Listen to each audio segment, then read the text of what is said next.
आइए मित्रों, अब हम लोग आगे की तरफ बढ़ रहे हैं। जैसा कि हमने कल पढ़ा, बहुत बातें की कल हमने आपसे बातें की थी कि बेसिस फॉर ओपिनियन पैराग्राफ में क्या क्या होता है। फिर उसके बाद बातें की थी गोइंग कंसर्न को लेकर। तो पहले हम बात करेंगे आपसे बेसिस फॉर ओपिनियन को लेकर के कि उसमें कहता है, ऑडिटर बोलता है कि मैंने स्टैंडर्ड ऑन ऑडिटिंग के हिसाब से ही ऑडिट किया है और उसी के हिसाब से जो भी रिस्पॉन्सिबिलिटी है मैंने उसको ऑडिटर्स रिपोर्ट में डिस्क्राइब किया है। जो कुछ भी रिस्पॉन्सिबिलिटी थी हमने माना है। मैं इंडिपेंडेंट हूं, जो हमारा ICAI का ठीक है कोड ऑफ एथिक्स कहता है उसके हिसाब से भी, और कंपनी एक्ट 2013 का जो प्रोविजंस कहता है, रूल्स कहता है, उसके हिसाब से भी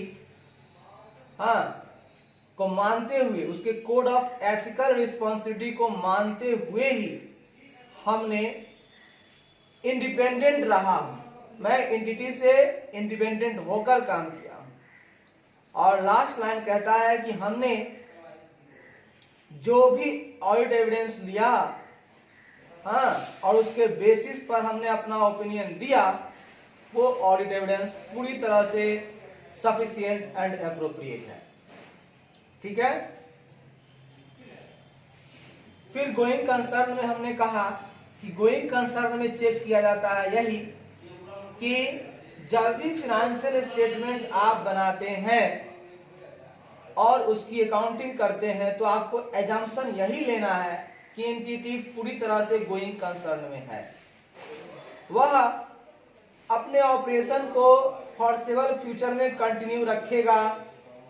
साथ ही साथ जब भी आप जनरल पर्पस फाइनेंशियल स्टेटमेंट बनाते हैं तो उस समय आपको इस्तेमाल करना होगा अकाउंटिंग करते समय गोइंग कंसर्न बेसिस को।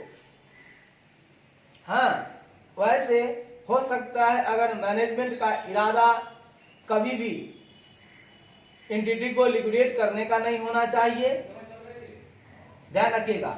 अगर इरादा है तो फिर गोइंग कंसर्न पे नहीं बना पाएंगे आप। इरादा नहीं होना चाहिए लिक्विडेट करने का, ना ही उसको इरादा होना चाहिए ऑपरेशन उसके सीज करने का, और ना ही उसके पास कोई रियलिस्टिक अल्टरनेटिव हो ऐसा करने के लिए। उसके बाद गोइंग कंसर्न बेसिस पर जब आप अकाउंटिंग करते हैं तो वो पूरा एप्रोप्रिएट होना चाहिए, होता है, बिल्कुल उचित होता है। उचित इसलिए होता है कि गोइंग कंसर्न का मतलब होता है कि आपने जो भी एसेट आपके पास है रिकॉर्ड किया है, या जो भी लायबिलिटीज आपने रिकॉर्ड किया है, तो एंटिटी इस योग्य है कि वह उस एसेट यानी डेटर्स को रियलाइज करने की क्षमता रखता है और उस लायबिलिटीज को डिस्चार्ज करने की भी क्षमता रखता है अपने नॉर्मल कोर्स ऑफ बिजनेस में। उसके बाद ऑडिटर इवैल्यूएट करता है अपने ही ऑडिट एविडेंस को जो कि उसने ऑब्टेंड किया है, वो इवैल्यूएट करता है कि वो सफिशिएंट एंड एप्रोप्रिएट है। ठीक है, सफिशिएंट एंड एप्रोप्रिएट है, क्योंकि मैनेजमेंट को कब एप्रोप्रिएट माना जाएगा, जब वह गोइंग कंसर्न बेसिस पर अकाउंटिंग करता है। ये बात आपको पहले बता चुका हूं कि फाइनेंशियल स्टेटमेंट प्रिपरेशन करता है ना, जब वह बनाते समय फाइनेंशियल स्टेटमेंट बनाते समय जो अकाउंटिंग करता है वो अगर गोइंग कंसर्न बेसिस पर है तो कहा जाता है कि मैनेजमेंट एप्रोप्रिएटनेस को ध्यान में रखे हुए है, बिल्कुल उचित काम कर रहा है। उसके बाद हमें यह भी ध्यान रखना है कि ऑडिट एविडेंस जो हम ऑब्टेन करते हैं, ठीक है, ऑडिट एविडेंस जो ऑब्टेन करते हैं तो ऑडिटर्स जो है ऑब्टेन करके, मतलब ऑडिट एविडेंस को ऑब्टेन करने के उसका बेस है, उसी के आधार पर वो कंक्लूड करता है अपने ऑडिटर्स जजमेंट में कि कोई मटेरियल अनसर्टेनिटी एग्जिस्ट कर रही है या नहीं, है ना। अगर कोई ऐसा इवेंट या कंडीशन जो इंडिविजुअली या कलेक्टिवली उसको अगर डाउट देता है कि एंटिटी की एबिलिटी नहीं है गोइंग कंसर्न को कंटिन्यू करने की, तो वो अपने जजमेंट में बताएगा, ठीक है, कि भाई मटेरियल अनसर्टेनिटी एग्जिस्ट कर रही है, इंडिविजुअली देखें तब भी और कलेक्टिवली देखें तब भी उसको लग रहा है कि डाउट है।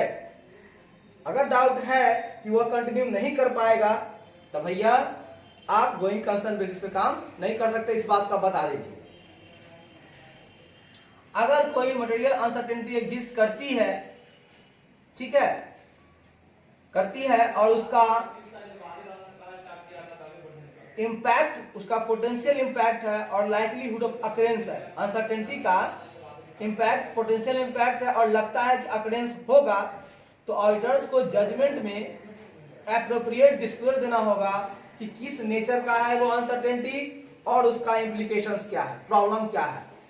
माना कि मटेरियल अनसर्टेनिटी आने वाला है, गोइंग कंसर्न को लेकर लगता है कि मटेरियल अनसर्टेनिटी आने वाला है, उसका पोटेंशियल इम्पैक्ट है और वो लाइकलीहुड ऑफ अकरेंस है, मतलब होने वाला है, तो उसमें ऑडिटर्स को जजमेंट देना होगा क्या, कि वह उचित रूप से डिस्क्लोजर दे कि वो अनसर्टेनिटी जो है उसका नेचर क्या है, बहुत बड़ा नेचर, मतलब बहुत भारी मात्रा में है कि लग ही रहा है कि गोइंग कंसर्न खत्म हो जाएगा, या और उसका इम्प्लीकेशंस क्या है ये बताएगा। क्योंकि यह बताएगा तभी जाकर के उसको ये समझ में आएगा कि व्यापार की क्या हालत होने वाली है, मतलब वही गोइंग कंसर्न को देखते हुए काम करना है। अब सुनिएगा, एक होता है fair presentation financial reporting framework और एक होता है कंप्लायंस फ्रेमवर्क। तो दोनों ही केस में, हाँ, पहला जो है fair presentation financial reporting framework, इस केस में देखना है कि फाइनेंशियल स्टेटमेंट का जो फेयर प्रेजेंटेशन है उसमें किसी तरह का मटेरियल अनसर्टेनिटी तो नहीं है, किसी तरह का मटेरियल अनसर्टेनिटी तो एग्जिस्ट नहीं कर रहा है। अगर कर रहा होगा तो फिर दिक्कत होगी, फेयर प्रेजेंटेशन हम कैसे देंगे। कंप्लायंस फ्रेमवर्क में भी ऐसा हो सकता है कि फाइनेंशियल स्टेटमेंट मिसलीडिंग ना करे, इसको ध्यान में रखना है। अगर वहां पे मटेरियल अनसर्टेनिटी होगी तो हम मानेंगे भाई वो कंप्लायंस फ्रेमवर्क को कहां से ये कर पाएगा, फुलफिल कर पाएगा, तो इसको ध्यान में हम लोग रखें। आइए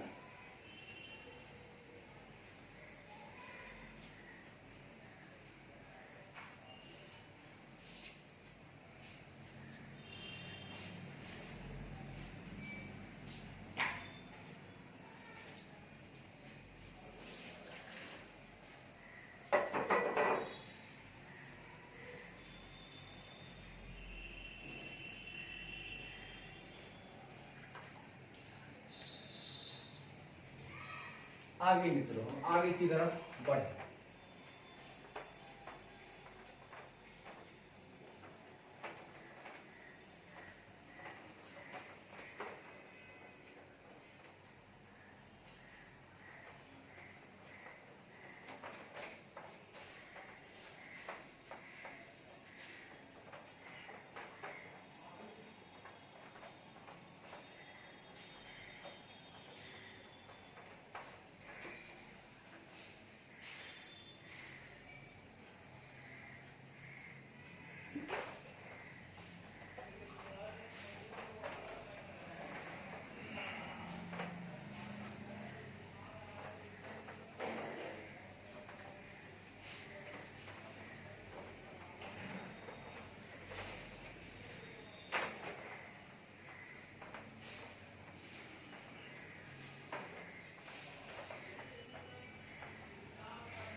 आइए मेरे प्यारे मित्र, मेरे प्यारे बंधु, हम लोग बात करेंगे हम लोग की ऑडिट मेथड्स को लेकर। बातें क्या करेंगे सर? 6 पॉइंट में बातें करेंगे हम लोग की। तो हम लोगों ने 5 बातें कर ली। पहला टाइटल की बातें की, दूसरा एड्रेसी की बातें की, और तीसरा नंबर में ऑडिटर्स के ओपिनियन की बात की, चौथा में बेसिस फॉर ओपिनियन की बात की, और 5वें में हमने गोइंग कंसर्न की बात की। छठे में मैं बात कर रहा हूं की ऑडिट मैटर्स की बात कर रहा हूं। सुनिएगा मेरे दोस्त, कहता है audit of complete set of general purpose financial statement of listed company. मतलब की ऑडिट मैटर किसके लिए है? की ऑडिट मैटर किसी लिस्टेड कंपनी के मतलब कहता है लिस्टेड एंटिटीज के, सुनिएगा पहला लाइन, लिस्टेड एंटिटीज के जनरल पर्पस फिनेंशियल स्टेटमेंट, ठीक है, लिस्टेड एंटिटी के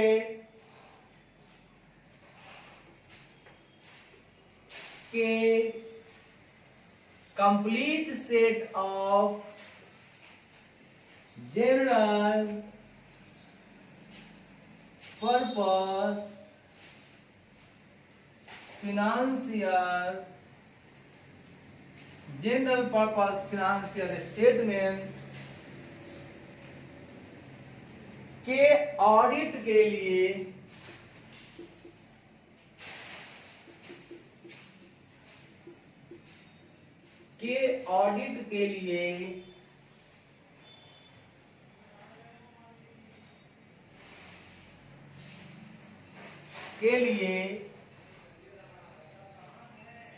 ऐसे 701 के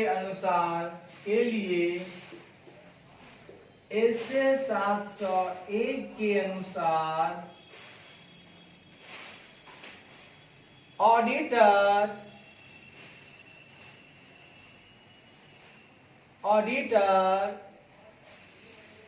अपने ऑडिटर्स रिपोर्ट में के अनुसार ऑडिटर्स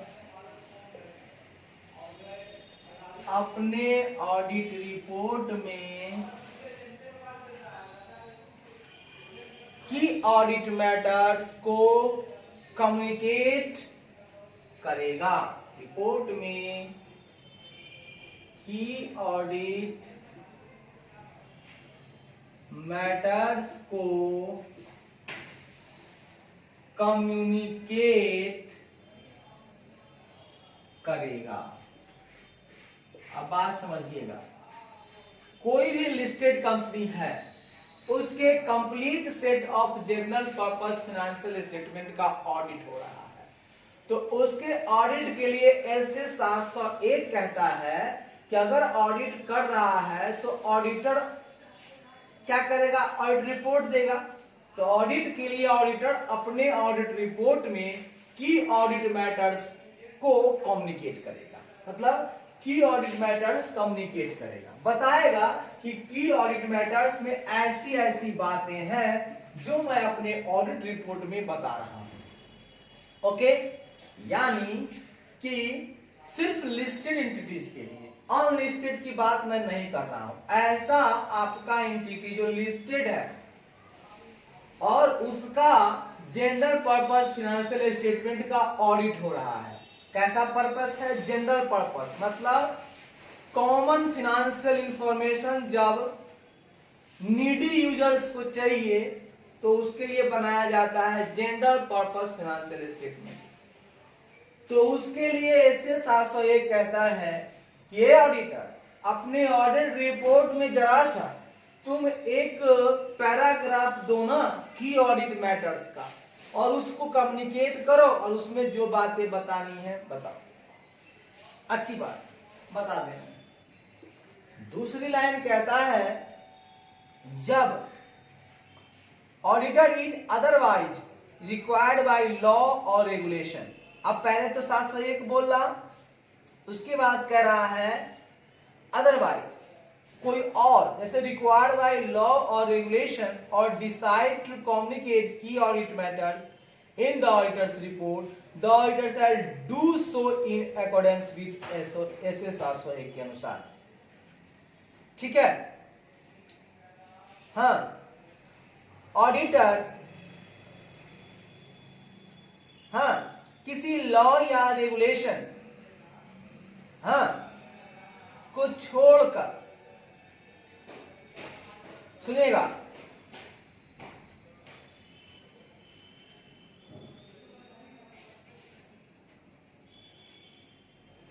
हाँ लॉ रेगुलेशन कहे ना कहे, लॉ या रेगुलेशन कहे या ना कहे, कहे या ना कहे,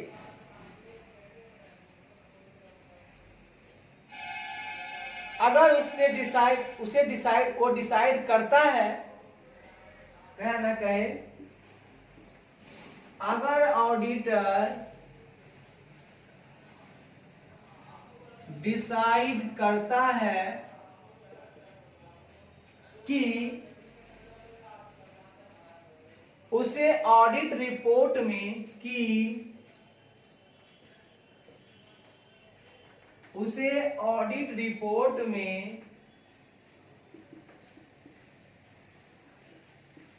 ऑडिट मैटर्स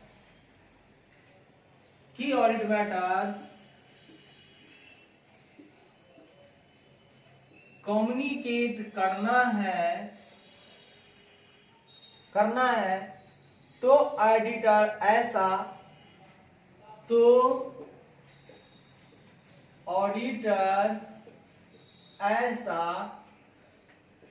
एसए 701 के अनुसार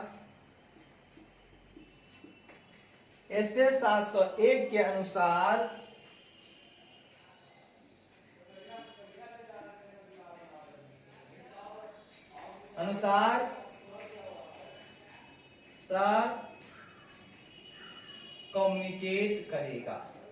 मतलब when the auditor is otherwise required by law or regulation, हाँ otherwise मतलब छोड़कर, लॉ और रेगुलेशन कहे ना कहे, उसका रिक्वायरमेंट हो ना हो, लेकिन अगर ऑडिटर डिसाइड करता है कि उसे ऑडिट रिपोर्ट में की ऑडिट मैटर्स कम्युनिकेट करना है तो ऑडिटर ऐसा ऐसे 700 के अनुसार कर सकता है या करेगा, कम्युनिकेट करेगा या करेगा। लॉ और रेगुलेशन में रिक्वायर कम्युनिकेट ऑफ की audit matters for audit of entities other than listed entities, याद रखिएगा। तीसरा पॉइंट कहता है अदर देन लिस्टेड एंटिटीज, ऐसी एंटिटी जो अदर देन लिस्टेड हैं, ऐसी एंटिटी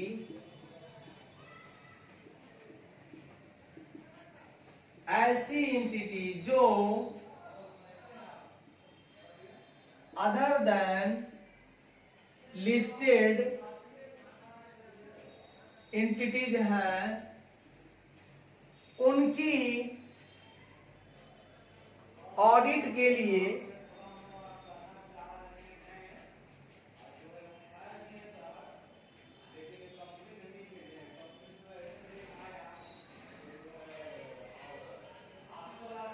है तो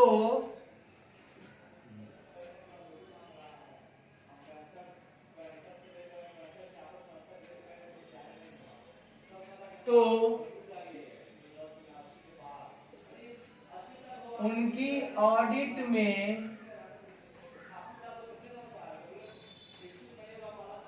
की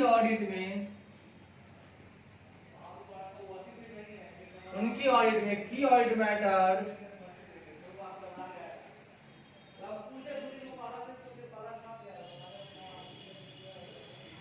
कम्युनिकेट करने के लिए लॉ और रेगुलेशन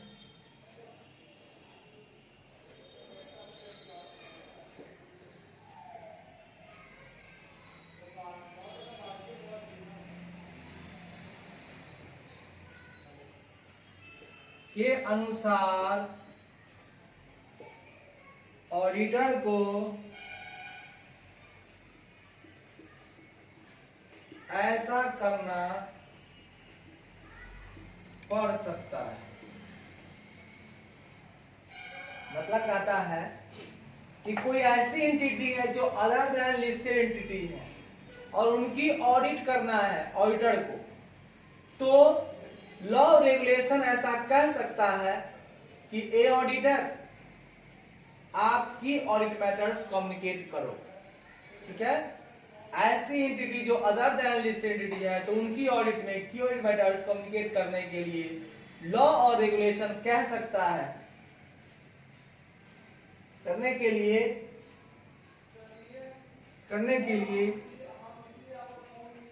ऑडिटर को लॉ और रेगुलेशन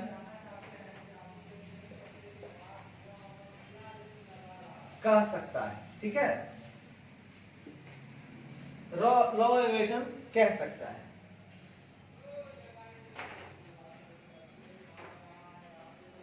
मतलब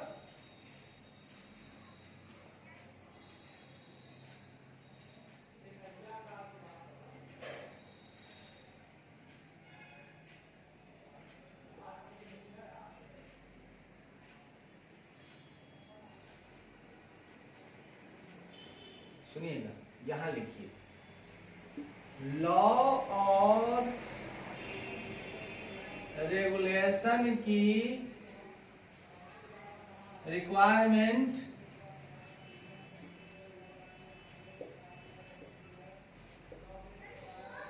कह सकता है कि लॉ और रेगुलेशन की रिक्वायरमेंट कह सकता है कि क्या कह सकता है? कह सकता है ऐसी एंटिटी जो अदर देन लिस्टेड एंटिटी है, ठीक है, तो उनकी ऑडिट में की ऑडिट मैटर्स कम्युनिकेट करने के लिए ऑडिटर को कह सकता है कि ऑडिटर आप किसी ऐसी एंटिटी जो अदर देन लिस्टेड एंटिटी है और उनकी ऑडिट है तो उनकी ऑडिट में आप की ऑडिट मैटर्स कम्युनिकेट करें।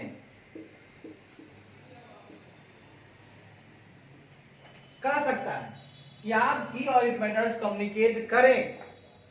भैया ऐसे 701 तो कह रहा है कि लिस्टेड कंपनी के लिए, लेकिन लॉ रेगुलेशन कह सकता है अनलिस्टेड कंपनी के लिए कि भैया आप जब भी ऑडिट करते हो ऑडिटर साहब तो आप की ऑडिट मैटर्स को कम्युनिकेट कर सकते हो, बिल्कुल कर सकते हो। ये मैं लॉ और रेगुलेशन जो है वो कहता है। चलिए सर आगे बढ़ते हैं। अगली लाइन कहती है मित्रों, एग्जाम्पल्स है एक। एग्जाम्पल्स क्या कहता है जरा सुन लीजिएगा।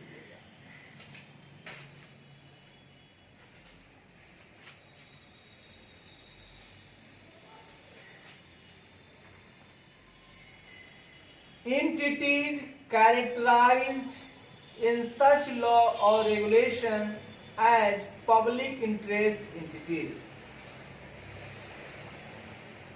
कहता है the auditor may also decide to communicate key audit matter. Auditor may also decide to communicate key audit matters for other entities including those that may be significant public interest, for example, because they have a large number and wide range of stakeholders and considering the nature and size of the business.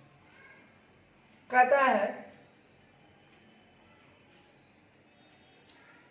ये जो law regulation है ना, जो कहता है other than listed company, तो ऐसी entity जो पब्लिक इंटरेस्ट एंटिटी है। अब मैं बात करना चाहता हूं, अब अगले लाइन में चलेंगे, जिसमें पब्लिक इंटरेस्ट ज्यादा है, सुनिएगा, जिसमें पब्लिक इंटरेस्ट ज्यादा है उसके लिए भी बातें हो रही हैं।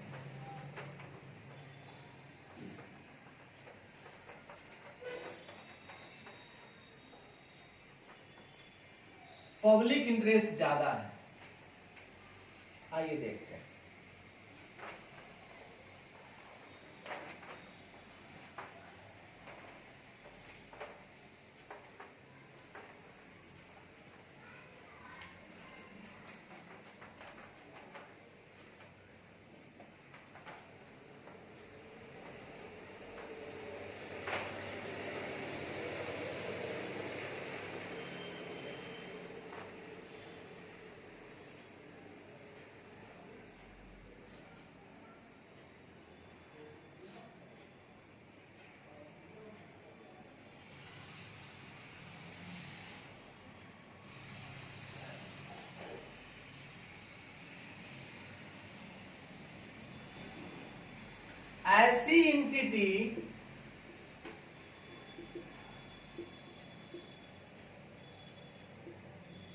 ऐसी एंटिटी जो जिसका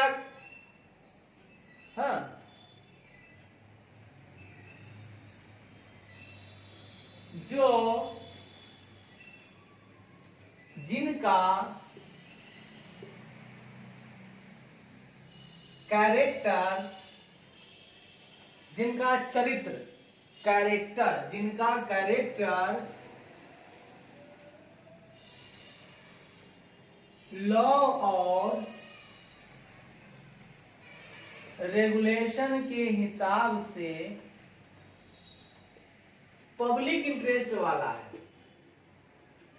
कैसा है? पब्लिक इंटरेस्ट वाला है। बहुत बढ़िया, मतलब वो एंटिटी का है, कैसा है? जिसका पब्लिक इंटरेस्ट एंटिटी है। तो वहां पर क्या हो सकता है? तो यहां ऑडिटर स्वयं निर्णय ले सकता है, स्वयं निर्णय ले सकता है, यहां ऑडिटर स्वयं निर्णय ले सकता है कि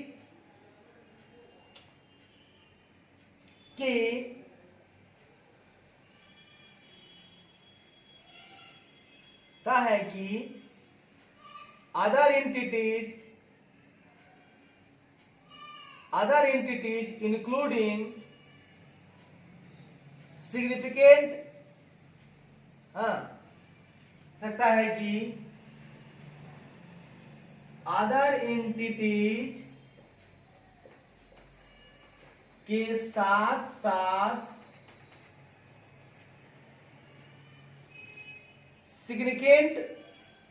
सिग्निफिकेंट पब्लिक इंटरेस्ट वाली एंटिटी, सिग्निफिकेंट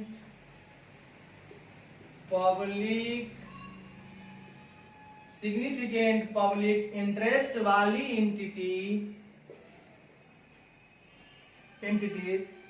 के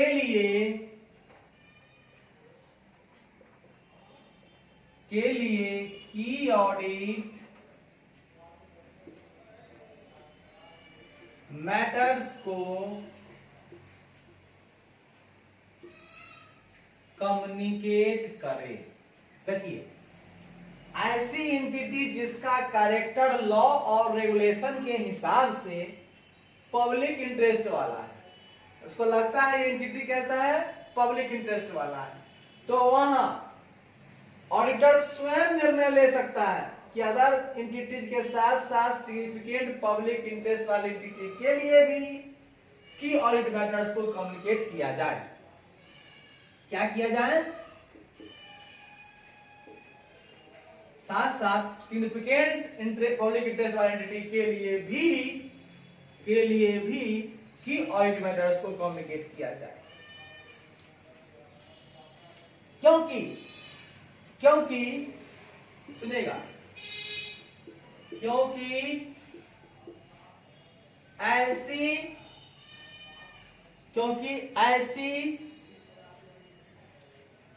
एंटिटीज की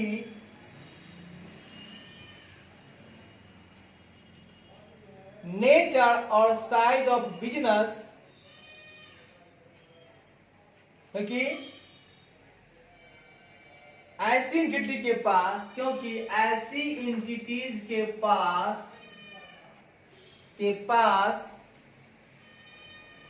लार्ज नंबर और वाइड रेंज के स्टेक होल्डर होते हैं, पास लार्ज नंबर के तथा वाइड रेंज के स्टेक होल्डर होते हैं,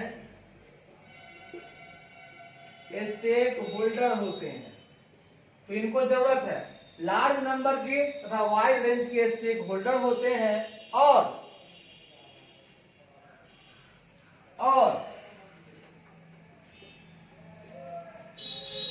और ऐसे एंटिटी के बिजनेस का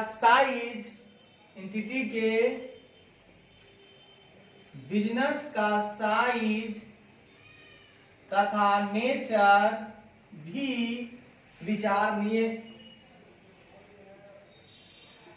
विचार करने योग्य होते हैं। मतलब ज्यादा होते हैं। बहुत बढ़िया।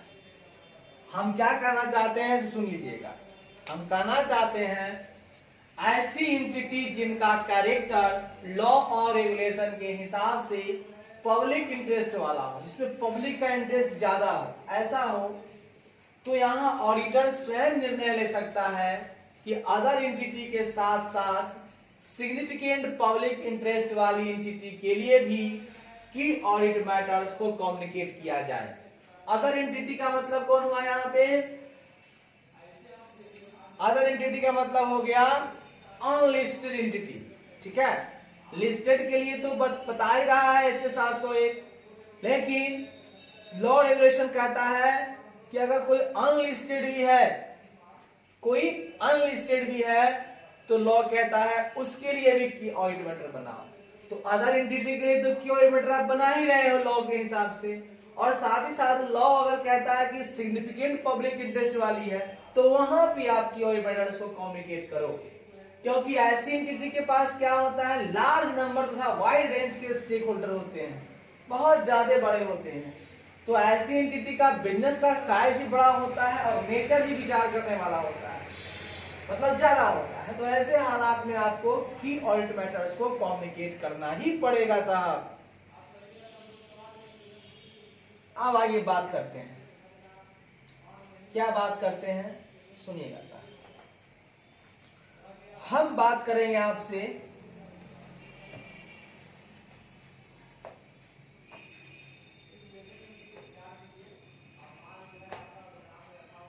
एग्जाम्पल ऑफ सच एंटिटीज में include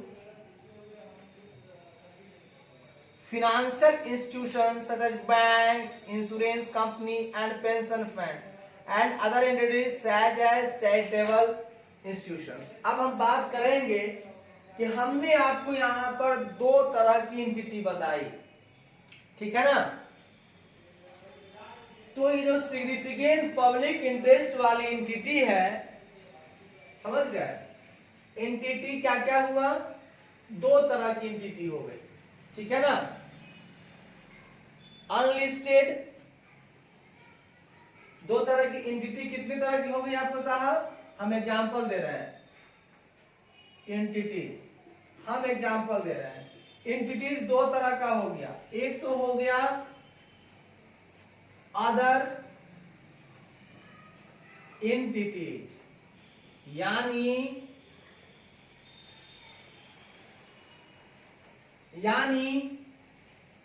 other than listed company, यानी अदर देन लिस्टेड कंपनी, ठीक। और एक हमने बताया आपको सिग्निफिकेंट पब्लिक इंटरेस्ट वाली एंटिटी, सिग्निफिकेंट पब्लिक इंटरेस्ट वाली कंपनी बोली, एंटिटी बोली। तो इसका अगर एग्जांपल हम देंगे, इसका भी एग्जांपल देंगे, तो इसके एग्जांपल में आ जाएगा आपको चैरिटेबल इंस्टीट्यूशंस। ये क्या यहां पर आ जाएगा, चैरिटेबल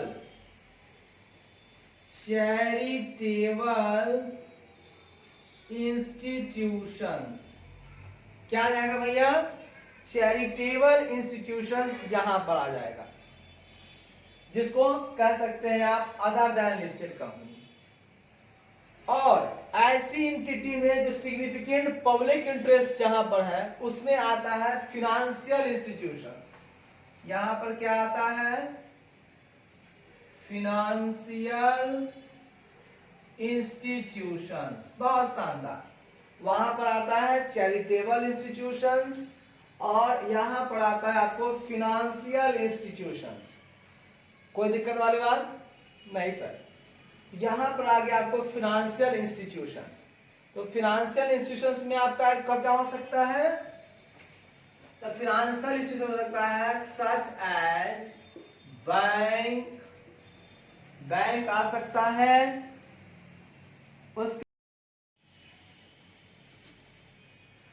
तो हम लोगों ने मित्रों यहां पे देखा,